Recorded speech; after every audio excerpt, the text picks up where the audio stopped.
যে সবার দিকে তাকিয়ে আছে লাখো কর্মকর্তা কর্মচারী, সেই পূর্ণ কমিশনের বৈঠকের তারিখ নিয়ে মিলেছে নতুন আভাস।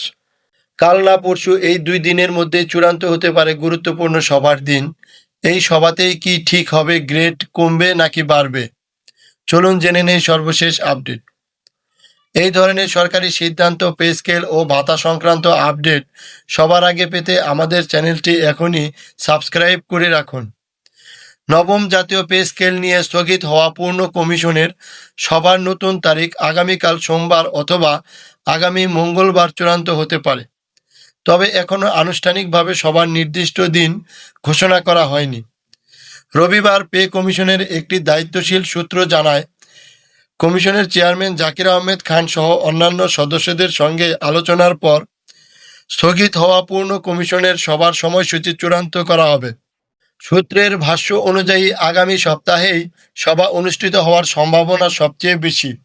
নাম প্রকাশ না করার শর্তে পে কমিশনের এক সদস্য বলেন, কাল অথবা পরশু সভার তারিখ চূড়ান্ত করে সব সদস্যকে জানানো হবে। তিনি আরও বলেন, এই সভায় নবম পে স্কেল সংক্রান্ত গুরুত্বপূর্ণ কিছু বিষয় চূড়ান্ত হওয়ার সম্ভাবনাও রয়েছে। পে কমিশন সূত্র জানায়, সরকারি কর্মকর্তা কর্মচারীদের বেতন কাঠামোর গ্রেড সংখ্যা নিয়ে কমিশনের ভিতরে 3 ধরনের মতামত রয়েছে। বর্তমানে 20 গ্রেডের কাঠামো চালু রয়েছে। কমিশনের একাংশ মনে করে গ্রেড সংখ্যা অপরিবর্তিত রেখে যুক্তিসঙ্গত হারে বেতন ও ভাতা বাড়ানো উচিত।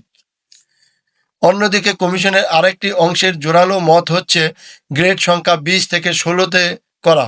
পাশাপাশি কিছু সদস্যের প্রস্তাব রয়েছে নবম পে স্কেল গ্রেড সংখ্যা আরও কমিয়ে 14তে নামিয়ে আনা হলে বেতন বৈষম্য কমবে। এদিকে বিভিন্ন সংস্থা ও সংগঠন থেকে পাওয়া মতামতগুলো গভীরভাবে পর্যালোচনা করছে জাতীয় বেতন কমিশন। তবে এখনও পূর্ণাঙ্গ প্রতিবেদন লেখার কাজ শেষ হয়নি। বাস্তবসম্মত একটি সুপারিশ তৈরির লক্ষ্যে প্রতিটি প্রস্তাব ধাপে ধাপে বিশ্লেষণ করা হচ্ছে বলে জানিয়েছে কমিশন সূত্র।